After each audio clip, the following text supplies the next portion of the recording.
Mari kita lihat channel Sebatun dulu. Ada apa hari ini? Laku tidak ya video hari ini? YouTube terus Sebatun. Ya Allah, Mbak Eli. Coba kita lihat dulu lah. 900 komen. Cok, yang bener. Lanjutan untuk season 2-nya Min. Yang setuju sini ngumpul. Lanjut dong guys bang, lanjut. Lanjutin. Cok.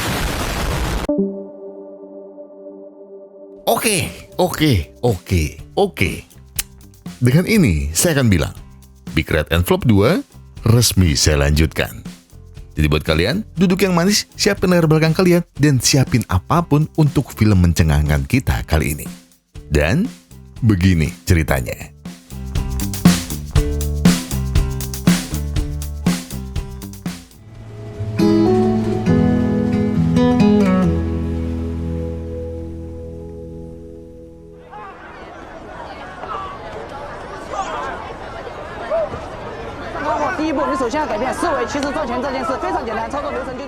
Loh, kok Elinya dilewatin sih? Tenang. Ketemu Mbak Elinya nanti dulu ya. Sementara kita kenalan dulu dengan seorang pria 35 tahun yang namanya Lin Jinlong. Tahan bentar geng. Ada yang familiar sama mukanya? Nah, buat yang belum tahu, kalian bisa nonton ceritanya Mas Lee di pojok kanan atas. Ini dia. Dan apakah dia sini akan melukis lagi? Enggak dong. Tapi nasibnya masih sama aja. Samanya gimana? Ya, samanya adalah, ya gampangnya Lee di sini tetap aja miskin. Karena dia adalah seorang pengangguran yang hobinya cuma live TikTok dan nulis skrip film. Yang hasilnya, ya tetap nggak kaya-kaya juga sih.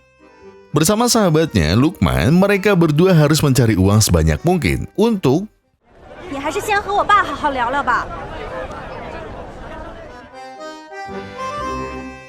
Nah, untuk inilah Lee harus berjuang mencari uang 500 juta pertamanya. Kok bebannya berat banget? Ya itu karena syarat uang lamaran yang harus dibayar Lee kalau Lee mau menikahi Lisa. Dan semua itu Pak Tony lakukan agar anaknya bisa hidup layak dan tidak harus ikut-ikutan miskin kayak Lee. Meski Lukman sudah memberitahu kalau Lee sedang berusaha menjadi seleb TikTok, Pak Tony pun langsung bertanya, emang muka kayak bandel begini bisa laku ya? Paling yang nonton cuma ada orang, Lee sendiri sama Lukman, iya kan? Ya, karena menurut Pak Tony, minimal kalau Lee serius dengan Lisa anaknya, dia harus lebih kreatif dari para saingannya.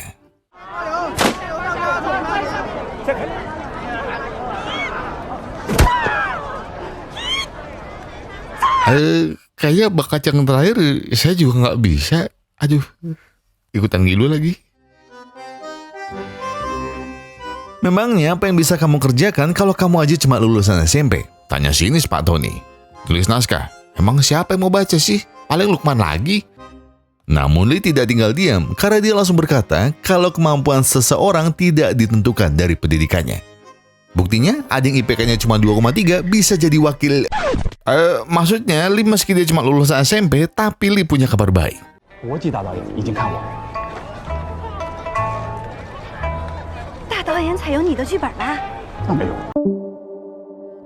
Jadi mana kabar baiknya? Tanya Pak Tony. Sabar dulu Pak, makanya. Nah, kabar baiknya ada di sini.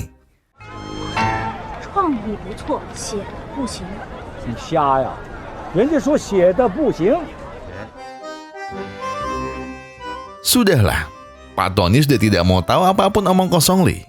Pak Tony lebih baik menjodohkan Lisa dengan kenalan sultannya daripada harus kelaparan makan janji pria miskin seperti Lee. Pak Tony bukannya tidak mau memberi kesempatan, tapi mana buktinya? Bukankah setiap tahun Lee sudah mencoba? Untuk tahun ini saja, Lee sudah melamar lebih dari 479 kali. Dan bisa kalian bayangkan, setahun itu aja cuma 365 hari. Berarti sehari Lee ngelamar 3 kali kayak minum obat. Ya Allah, Lee. Ya, pokoknya intinya Lee sama sekali bukan calon menantu yang Pak Tony cari. Sementara itu, di sisi lain, ternyata Pak Tony tidak main-main dengan ucapannya. Karena belum sampai 1 jam, Lisa sudah langsung dijodohkan dengan Samsul, seorang pengusaha angkringan yang 11-12 sama Lebakong. Bedanya pria ini nggak bisa bahasa Ultraman. Kayak tetap aneh ya. Di mata banyak wanita, Samsul tahu kalau uanglah yang akan berbicara. Maka demikianlah caranya melamar Lisa. Besok kita ke KUA ya, Tik. Yang langsung Lisa tolak mentah-mentah. Karena tidak mungkin dia bisa mencintai pria sombong dan aneh seperti Samsul. Meskipun dia kaya raya, namun hatinya masihlah milik Lee seorang.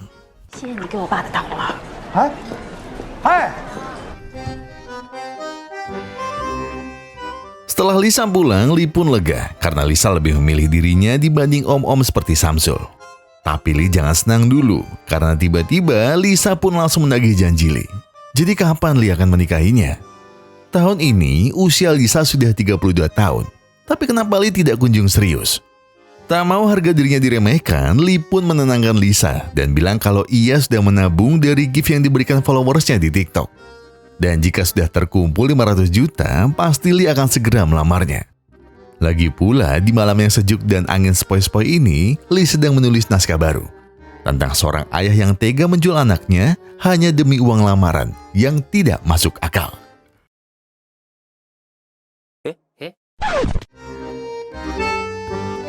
Dan iya, inilah kenyataan yang harus Lee hadapi. Kerja nggak punya, mau ngelamar pacar pun harus diusir terus sama calon mertuanya. Sekali lagi Pak Tony berkata, kalau Lee serius dengan Lisa, kenapa Lee tidak mencari pekerjaan yang benar daripada hanya mengandalkan penghasilan TikToknya, yang itu juga nggak seberapa.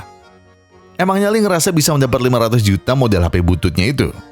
Tak mau harga dirinya semakin direndahkan, Lee berkata kalau ia merasa tak nyaman jika harus membicarakan soal uang, dan uang. Yang mana itu bisa merusak hubungannya dengan Lisa. Semakin kesal dengan ucapan sok bijaknya, Pak Tony lalu membalas, kalau perkataannya menyakiti Lee, apakah Lee pikir dia tidak menyakiti anaknya dengan status penganggurannya? Pak Tony yang sudah muak pun segera mengusir Lee sebelum darah tingginya kumat lagi.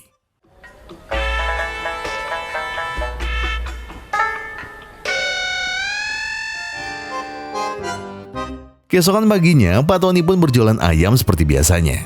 Dan dari sinilah selama ini Pak Tony bisa menghidupi anak-anaknya. Dan karena alasan ini pula, dia tidak ingin Lisa terus-terusan menjadi tukang masak di kantin sekolah. Dan sepertinya saya salah, karena ada yang tidak biasa dari warung ayamnya Pak Tony. Udah dapat paus atau mobil, Pak? Iya, sebentar. Sebelum kalian menghujat Pak Tony karena melakukan hal yang sama dengan Lee, saya mau jelasin dulu.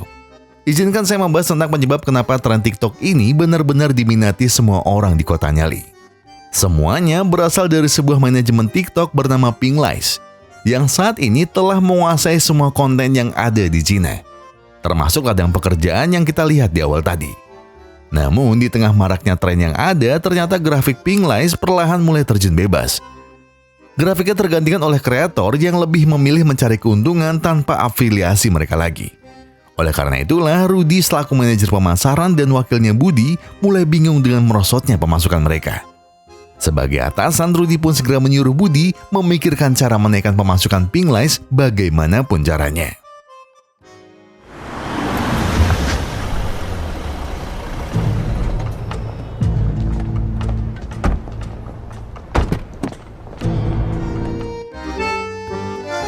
Perkenalkan, namanya Pak Han, komisaris utama Pinglize yang tiba-tiba datang untuk meminta bantuan pada seluruh karyawannya.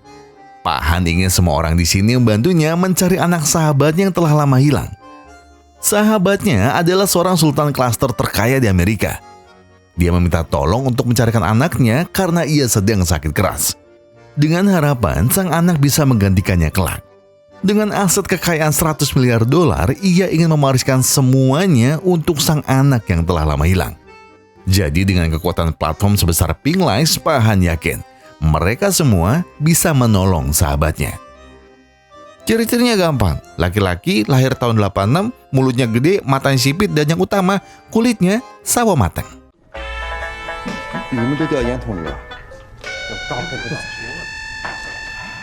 Tapi kalian tenang aja, karena beruntung sahabatnya masih punya foto anak laki-lakinya.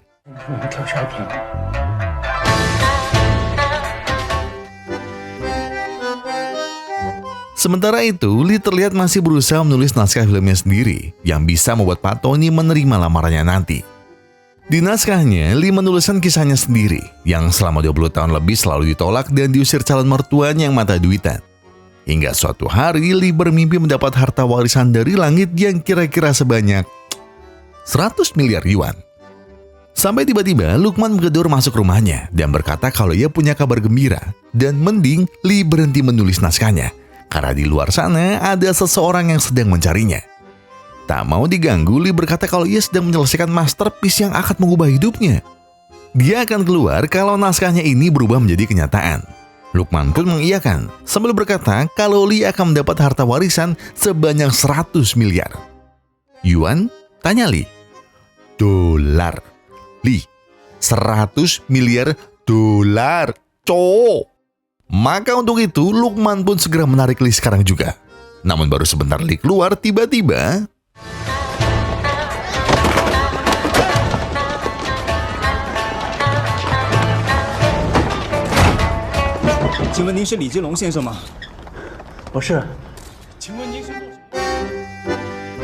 Lee yang masih tak tahu apa maksud semua ini berpikir kalau mereka semua adalah wartawan yang ingin tahu sampai di mana kelanjutan naskah masterpiece-nya.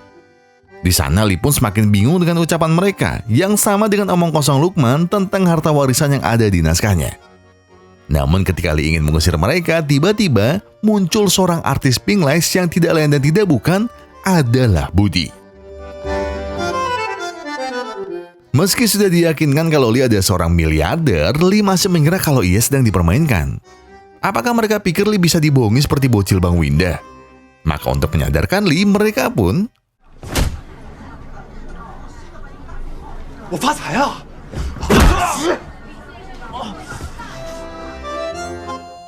Kali ini Lee tidak sedang bermimpi.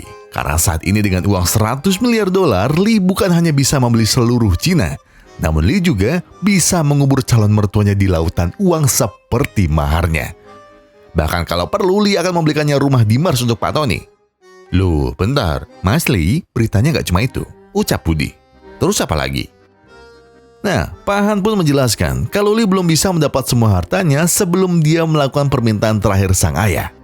Tapi tenang aja, karena minimal kartu kredit serta mobil Rolls Royce ini bisa jadi jaminannya.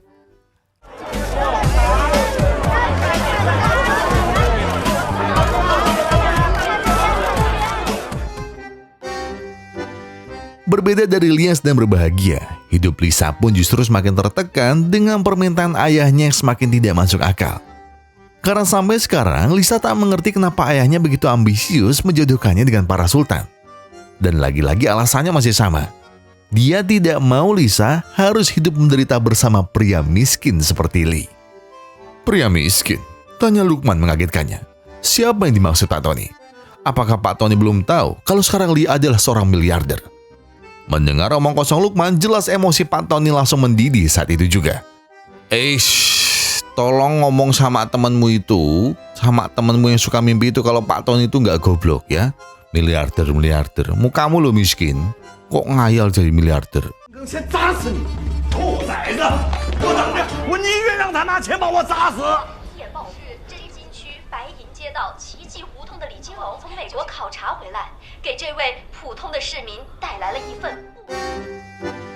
Seperti orang yang berbeda, Lisa bingung dengan ayahnya yang tiba-tiba langsung berubah pikiran. Mengapa di saat Lee sudah jadi orang kaya, ayahnya bisa semudah itu mengatakan Lee adalah menantu idamannya? Jika memang ayahnya memaksa, kenapa tidak dirinya saja yang menikahi Lee?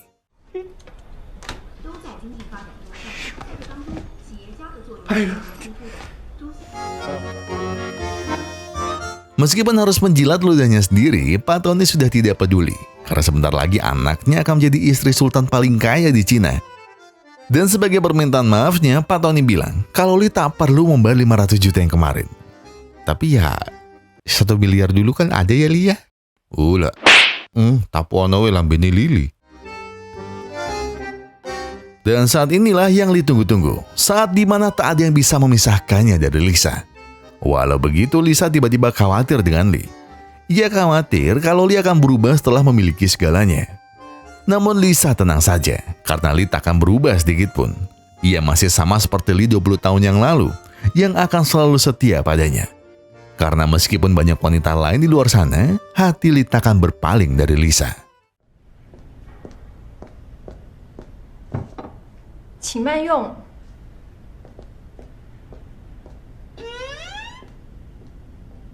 景楼， Oh lah, Lili, blok. Oh ya, sebelum Lee nanti bertemu sang ayah dan mengetahui permintaan terakhirnya, sekarang mari kita lihat sedikit hadiah kecil yang diberikan sang ayah kepada Lee. Yang pertama, ada satu kota. Iya, satu kota, kalian gak salah dengar. Yang terdiri dari 500 rumah pribadi, 100 hotel bintang 8, 50 unit mall paling canggih, sampai 1, 5, 10, 13... Ya, 100 pembantu yang siap melayani Lee dan keluarga besarnya. Dan juga satu mansion super megah ini masih 1/10 dari harta milik Lee, jika ia bisa mewujudkan permintaan ayahnya. Dan untuk itu, Lee harus bertemu Mbak Eli. Bukan, maksudnya ketemu sang ayah. Setelah tak bertemu lebih dari 30 tahun, akhirnya sekarang Lee bisa bertemu lagi dengan ayah kandungnya. Di momen ini, Lee tidak bisa menyembunyikan perasaannya lagi. Apa maksud sang ayah telah meninggalkan Lee dan ibunya saat hidup mereka sedang terkatung-katung tak jelas di dalam pusaran kemiskinan? Lebih baik sekarang Lee pergi daripada bersama ayahnya yang 那110亿，过去的事就让它过去吧。 Tapi itu tak masalah ya, karena sekarang aku sudah memaafkanmu, ucap Lee sambil membelai kaki sang ayah. Dan disinilah ayahnya mengatakan permintaan terakhirnya. Lee, ayah minta maaf karena sudah meninggalkan kalian berdua. Namun sekarang ayah sadar bahwa Lee sudah saatnya mendapatkan bagiannya. Sang ayah hanya meminta agar Lee segera menikah, tapi bukan dengan Lisa. Dari budi, ayah Lee tahu bahwa Lisa hanyalah seorang penjual mie ayam di kantin sekolah. Dan ia tak mau Lee mendapat wanita rendahan seperti Lisa. Minimal, Lee harus mendapat pasangan yang setara dengannya.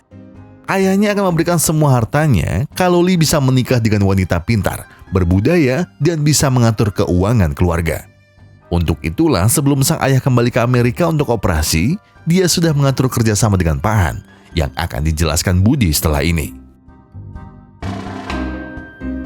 Jadi begini, Budi sudah diperintahkan Pak Han untuk membuat kontes pencarian jodoh untuk Lee. Syaratnya mudah, karena Lee hanya perlu menurutinya dan mencari sosok pasangan yang memenuhi syarat dari ayahnya. Dan untuk Lisa, Budi sudah mengaturnya. Budi paham, cinta Lee hanya tertuju pada Lisa. Untuk itulah Budi sudah menyiapkan rencana. Jadi, Lee tetap bisa menikahi Lisa. Dan anggap saja setelah Lee mendapat pasangan dari kontes nanti, Lee tinggal berkata, kalau wanita pilihannya ternyata hanya mengincar uangnya. Dan Lee bisa segera memutuskan wanita itu untuk menikahi Lisa. Namun di sini Lee bingung, harus memilih rencana Budi atau suara hatinya. Tapi Lee tahu kalau ia tak akan mengkhianati Lisa semudah itu. Dan terpaksa, Lee harus meninggalkan semua ini. Sampai tiba-tiba, Budi mengingatkan Lee akan sesuatu. 你又没继承这100亿，老葛会让玉凤嫁给你吗？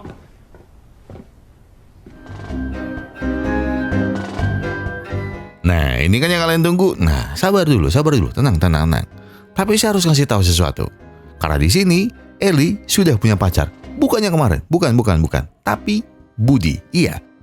Pacar Eli adalah Budi. Gimana ceritanya? Nanti saya ceritain. Kalian gak salah lihat. Kali ini, Eli akan menjadi MC dari acara Take Me Out yang akan menjodohkan Lee dengan ratusan wanita dari seluruh penjuru Cina. Oke, daripada berlama-lama lagi, mari kita saksikan acara pencarian jodoh paling spektakuler abad ini. Di atas 3 kapal feri, seluruh wanita dari berbagai latar belakang, mulai dari yang grade ori sampai yang paling cetar membahana, akan memanjakan mata kita. Untuk itu, mari kita ke kontestan pertama yang...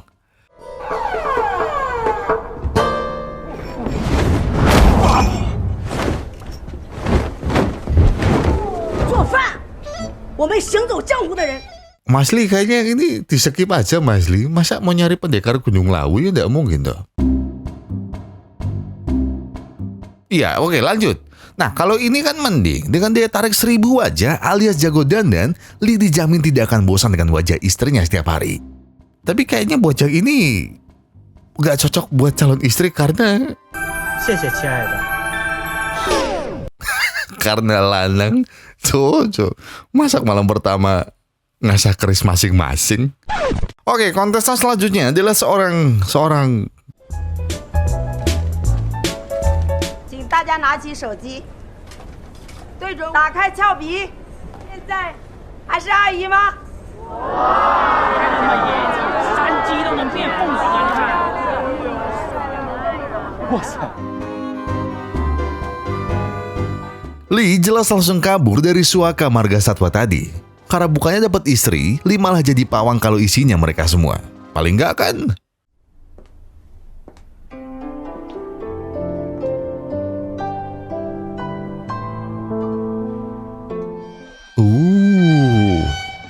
Cok, ayo nih cok.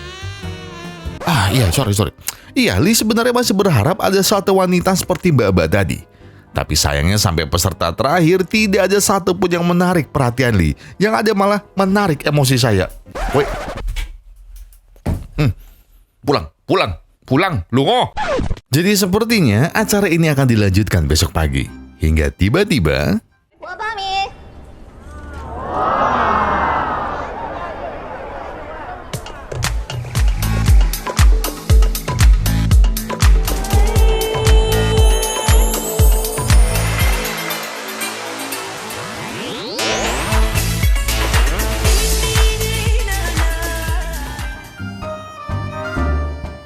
Bukan hanya soal body yang tidak ada duanya, tapi Lee sampai terperangah dengan pengakuannya bahwa dia sudah mengikuti TikTok Lee dari followersnya masih minus 1000. Dan perkenalkan, namanya Alice. Umur 22 tahun, blasteran Inggris Cina, lulusan Harvard jurusan keuangan, dan sangat mengenal budaya Cina dari masa lalu hingga hari ini. Hauce Mbak Alice, kalau kata video tuh, biarpun gak nyambung ya. Ya istilahnya Mbak Alice ini paket lengkap. Apa cuma sampai sini aja kebolehannya? Itu baru sedikit. Sini, biar saya kasih tahu. 只要你跟着我的步伐，我们会跳好的。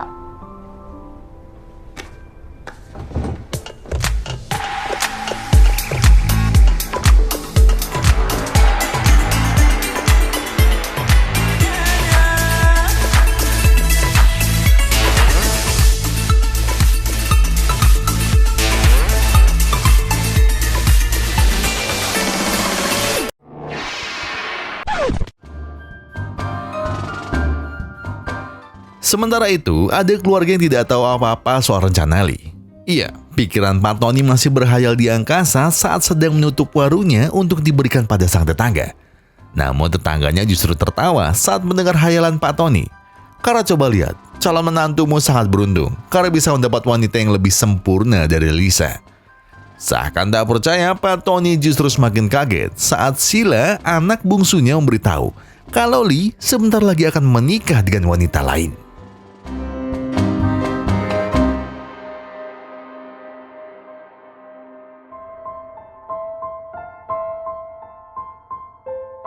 Darah Pak Tony seketika mendidih karena Lee sudah menjatuhkan nama baik keluarganya. Apa maksud Lee dengan semua ini? Apakah Lee sengaja mempermainkan anaknya? Namun Lisa membantah karena Lee memang pantas mendapat wanita yang lebih baik darinya. Pak Tony jelas semakin marah. Kenapa di saat seperti ini Lisa justru membela buaya seperti Lee? Lagi pula Lee tidak sekaya itu. Itu kan sebenarnya adalah harta ayahnya kan? Tidak sekaya itu? Tanya Lisa dengan nada tinggi. Kalau Lee tidak sekaya itu, mengapa ayahnya memaksanya menikah dengan Lee? Bukankah ayahnya menolak saat Lee masih miskin? Sekarang ketika Lee berhak atas pilihannya, mengapa ayah malah menyalahkan kami berdua? Apakah aku ini hanya barang di mata ayah? Tak kuasa membela dirinya, Pak Tony hanya bisa terdiam, seraya memikirkan pilihan Lee dan nasib anaknya.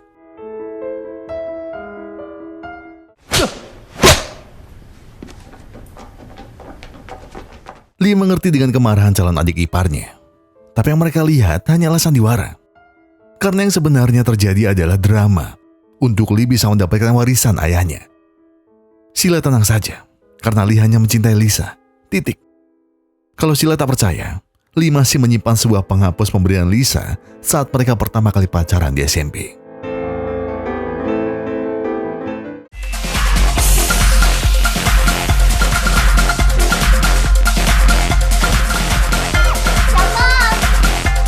Iya, kalian tidak salah lihat.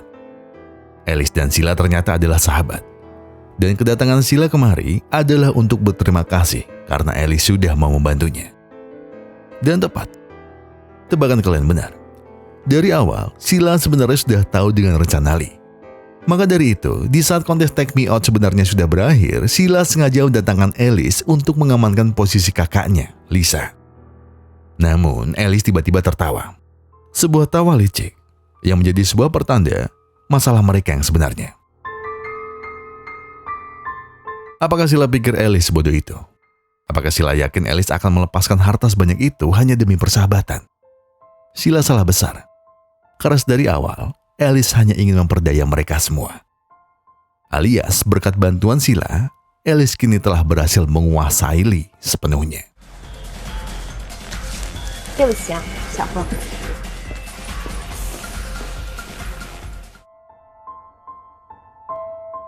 Perlahan, Alice mulai merayu Lee dengan semua perhatian yang tak pernah Lisa berikan padanya. Dalam suka dan duka, Alice berjanji akan selalu menemani Lee. Bahkan jika Lee hanya seorang penulis miskin, Alice tetap akan mencintainya.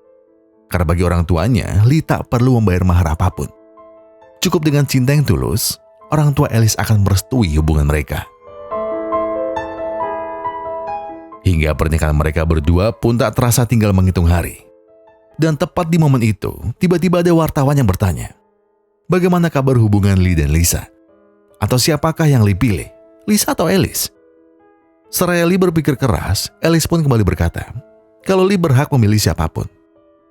Namun Lee tahu bukan, siapa yang tak pernah memandang harta Lee selama ini.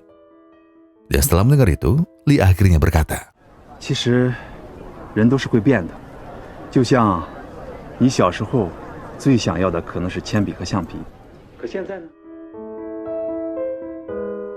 Semuanya akhirnya terbukti. Lee ternyata bukanlah pria yang tulus mencintainya. Bahkan sekalipun dia masih menyimpan kenangan mereka, tapi yang Lisa dapatkan justru hanyalah luka dan kecewa. Namun kakaknya salah, karena sebenarnya Sila yang sudah mengenalkan Alice pada Lee. Tidak, kalau ada orang yang pantas disalahkan, itu adalah dirinya. Lisa sadar bahwa dia hanya tukang masak yang takkan pantas dengan Lee. Tapi sekarang Lisa tahu kalau dia sudah salah menilai Lee. Walau dulu Lee selalu memperjuangkannya, tapi mengapa di saat Lee telah memiliki segalanya, dia justru berubah? Apakah harta dan wanita benar-benar telah mengubah cinta Lee? Mengapa di saat Lisa sudah benar-benar menunggu dan berharap, mengapa Lee justru mengkhianati cinta mereka?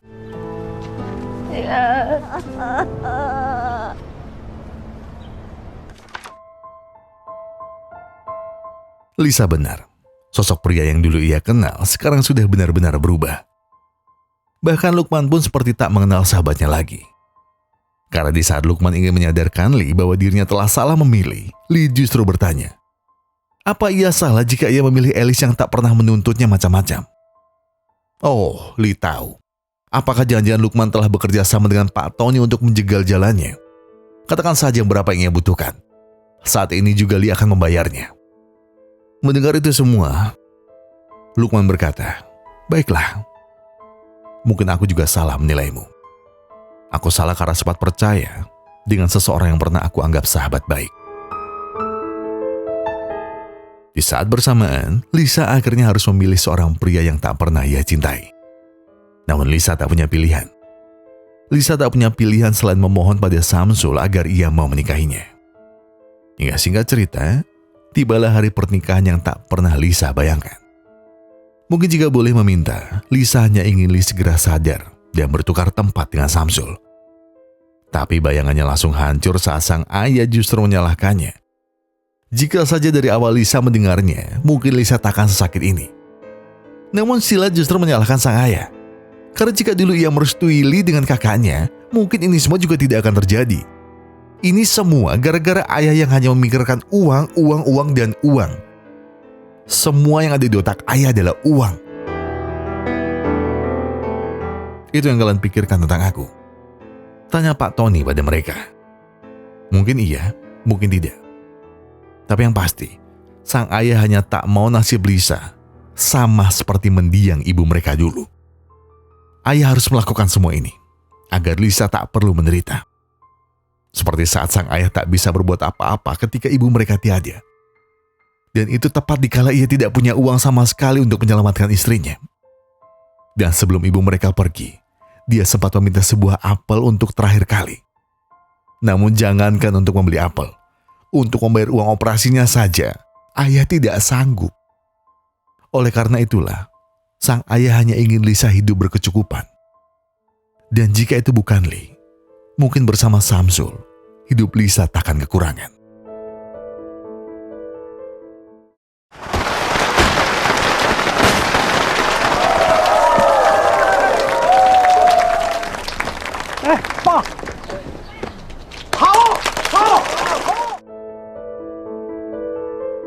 Sementara itu, pernikahan Lee dan Alice pun resmi digelar hari ini juga. Dengan total tamu lebih dari 10.000 orang dan masih ditambah jutaan fans mereka di TikTok, Alice akhirnya akan segera menjadi istri sultan paling kaya abad ini. Namun di saat bahagia itu, tiba-tiba Lee ingin mengakui sesuatu. Alice, maafkan aku. Sebenarnya aku sengaja memanfaatkanmu. Namun tanpa diduga, Alice justru berkata kalau ia sudah tahu. Ia sudah tahu bahwa Lee sengaja memanfaatkannya untuk mendapat harta ayahnya dan akan memutuskannya demi Lisa. Tapi sekarang Alice yakin kalau Lee takkan melakukan itu. Karena ia yakin kalau Lee adalah pria yang jujur dan setia. Mungkin Lee tak menyangka kalau Alice telah mengetahui semuanya. Tapi Alice salah. Karena Lee masih menyembunyikan banyak hal yang takkan bisa Alice terima. 屁事。没关系，我不在乎。其实我的头发也是假的。知道，这是为古装婚礼戴的假发套嘛？现代生活中，我也是戴假发套。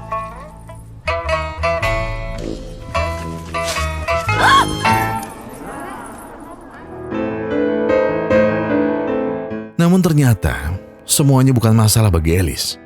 Meski rambut dan giginya palsu, tapi Alice percaya kalau cintanya takkan palsu. Tidak Alice. Kamu salah. Sebenarnya dari awal, acara ini tidak pernah ada. Iya, Take Me Out dan pernikahan ini sebenarnya adalah penipuan.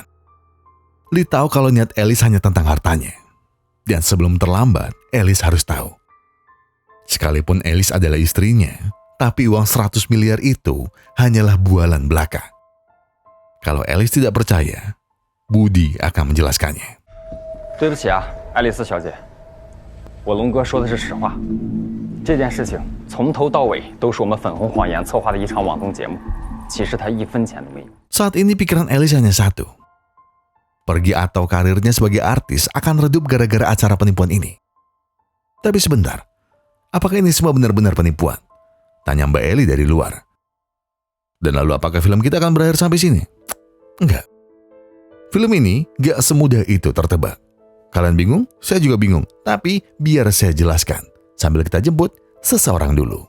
是不是觉得这条路有点眼熟啊？我们是不是走错了？宋大风这么忙吗？迎亲他自己都不来。大力，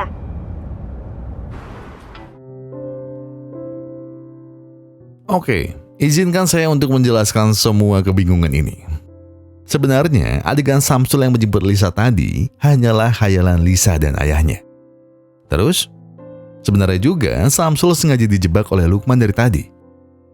Dan penipuan pernikahannya Lee gimana? Warisannya palsu? Ya enggak dong. Semuanya justru adalah rencana Lee yang sebenarnya. Salah paham yang dimulai dari wawancara, pertengkaran dengan Lukman sampai drama penipuan tadi adalah strategi Lee dan Budi agar Lee masih bisa menikahi Lisa, sehingga warisannya akan tetap menjadi milik mereka. Karena yang terpenting, Lee sudah menuruti permintaan ayahnya dengan adanya Alice. Alias, rencana silat dari awal, beruntungnya berhasil memuluskan rencana Lee, Budi, dan Lukman. 一凤， 金龙。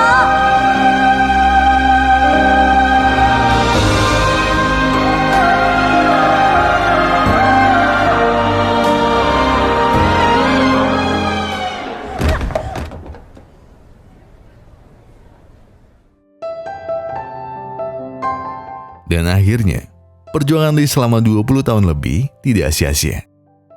Karena pada akhirnya ia berhasil menikahi Lisa. Tapi Lisa sedih karena mas kawinnya sempat akan diberikan pada Alice. Tapi Lisa salah, karena di bawah naga giok itu tertulis nama Lisa. Yang berarti dari awal, Lee memang sengaja merancang semua skenario ini untuk menikahi Lisa dengan cara yang paling jenius. Dan melihat itu, Lisa bahagia, karena cinta Lee tak pernah berubah sama sekali. Namun Lisa minta maaf karena ia tak punya hadiah apapun. Sampai tiba-tiba, Sheila membawa sesuatu.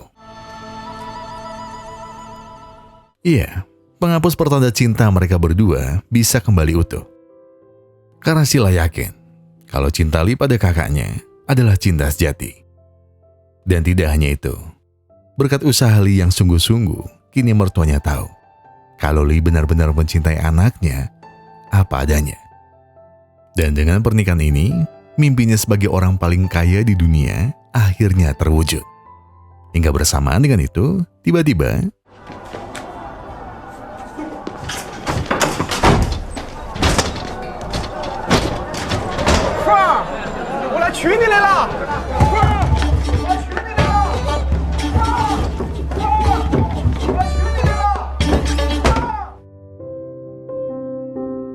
dengan semua ini, Lee ingin berterima kasih kepada Pak Han dan Budi. Karena tanpa mereka berdua, ia tak akan bisa menikahi Lisa. Dan terakhir, walau ia tahu Lisa hanya lulusan SMA dan tidak memenuhi kriteria menantu sang ayah, namun Lee yakin kalau Lisa pasti bisa mengelola aset $100 miliar dari ayahnya. Tapi seketika, raut muka Pak Han dan Budi tiba-tiba berubah. Tenang saja, kata Lee, karena Lee pasti akan membagi asetnya untuk membayar jasa mereka berdua. Tapi ternyata bukan itu. Karena itu tidak mungkin, jawab Budi. Karena di dalam surat wasiat ayahnya tertulis, jika Budi tetap menikahi Lisa, maka semua asetnya tak akan menjadi miliknya. Jadi, lebih baik lupakan soal aset itu, ujar Pak Han.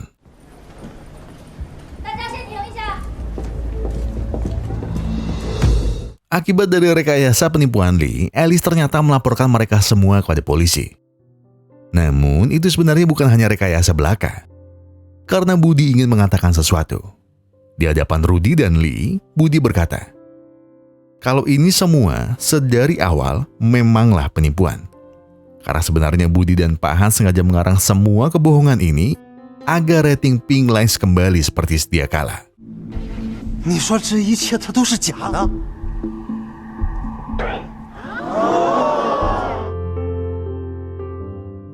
Dan sekarang, giliran Pak Han yang akan membongkar semuanya. Selain memiliki saham terbesar di Pink Lines, Pak Han sebenarnya telah menginvestasikan semua hartanya demi membangun kota ini untuk sebuah film. Namun dari lama, ia selalu gagal. Dan setelah mendapat informasi dari Budi tentang kehidupan Lee yang sangat menderita, Pak Han tahu bahwa semua orang pasti akan menyukai drama ini. Alias dari awal, bahkan sejak Budi diserbu para influencer di awal kisah, semuanya adalah rangkaian film yang Pak Han beri judul Big Red Envelope 2. Get Rich. Dan berkat film dari kehidupan nyata Lee, kini Pak Han berhasil mendapat exposure dan penghasilan ratusan miliar dolar dalam waktu kurang dari sebulan. Dan soal ayah Lee dan warisannya, kalau boleh jujur, itu semua adalah bagian dari skenarionya juga. Bahkan untuk mengelabui Lee pun, Pak Han hanya perlu menyewa aktor pinggiran yang wajahnya persis dengan ayah Lee. Dan modelnya hanya sebuah kumis Rp2.000. 我和你爸还真挺像。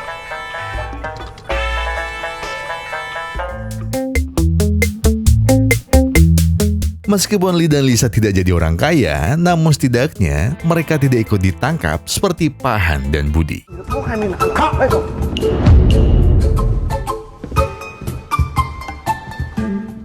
我觉得结尾部分应该修改一下，这样。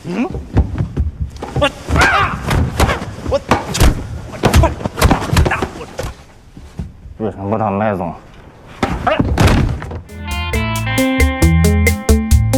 Loh, kok masih ada lagi, Bang? Dan ini bukan versi uncut atau bloopersnya. Bukan dua-duanya. Jadi ini adalah justru cerita aslinya. Kenapa? Jadi dari tadi, film yang kita sangka sudah berhenti jadi plot twist hanya lapisan luarnya aja. Film yang jadi film dari kehidupan aslinya Lee yang dibuat sama Pahan itu ternyata adalah adegan akhir dari naskah yang Lee tulis di dunia nyata. Alias dari tadi, kita ternyata berhasil menyangka kalau film Lee benar-benar menjadi kenyataan. Dan kalian bisa lihat sendiri tokoh-tokohnya ternyata juga ikut ada di sesi reading ini. Sampai tiba-tiba, 你们两个是从哪儿冒出来的？你叫李金龙啊？啊， 让你到纽约去继承他的上市公司。 Budi lalu tertawa karena Lee hanyalah seorang penulis miskin dan juga baru merintis sebuah film. Dan pasti polisi-polisi ini sudah baca naskahnya yang tentang harta warisannya kan? Udah pak, udah. Itu cuma naskah fiksi. Bagaimana mungkin ini si anak sultan? Gak mungkin itu terjadi pak.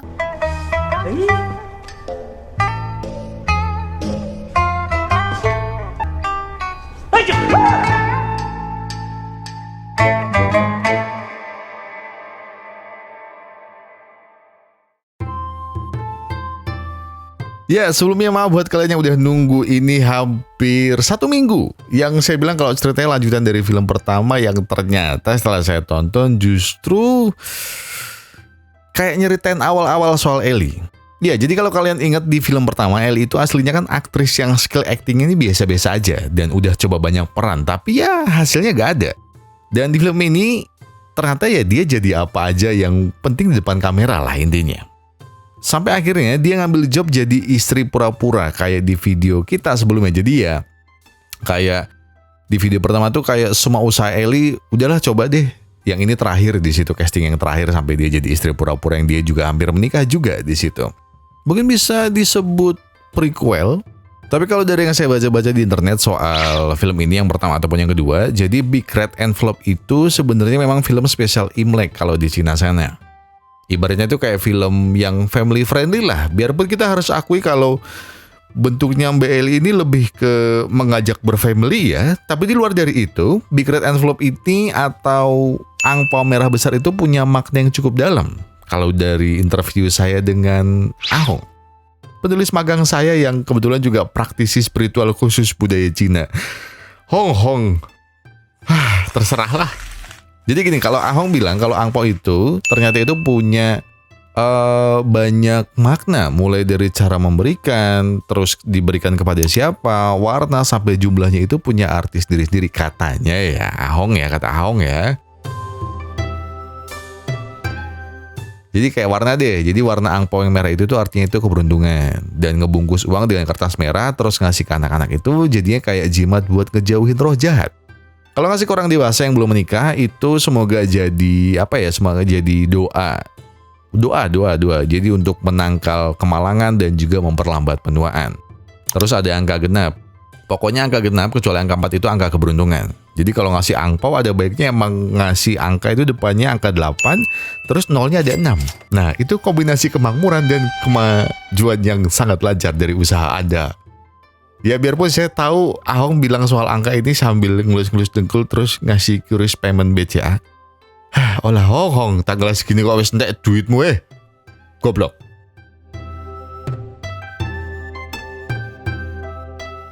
Oke, gak ada pesan atau apapun di akhir video. Saya cuma pengen sedikit ingin menjelaskan soal filmnya aja dan makna dari judul filmnya itu sendiri.